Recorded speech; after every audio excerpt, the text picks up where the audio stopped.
और आज 8 महीने गुजरने के बाद भी पाकिस्तान की अदालती निज़ाम जो है और पाकिस्तान की जो अदालतें हैं वो इस लाडले को आज भी फर्द जुर्म लगाने में नाकाम रही। नवाज शरीफ का केस था तो जज बशीर अहमद साहब ने,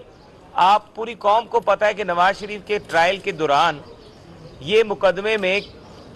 थोड़े ही अरसे में नवाज शरीफ पे फर्द जुर्म लगी और नवाज शरीफ को सजा हो गई और ट्रायल जो था वो भी खत्म हो गया। दरखास्त अगर कोई एक फरीक देती थी, दरखास्त भी उसी दिन निपटा दी जाती थी। तो जो सलूक पाकिस्तान में एक आम शख्स के साथ किया जाता है किसी भी मुकदमे में, और जो सलूक एक पाकिस्तान के साबिक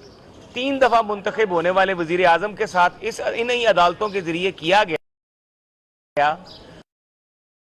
वो सलूक आज इन अदालतों के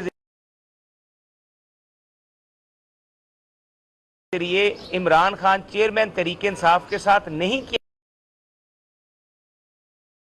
जा रहा। एक आम शहरी के लिए अदालती निजाम फर्क है और इमरान खान के लिए अदालती निजाम फर्क है।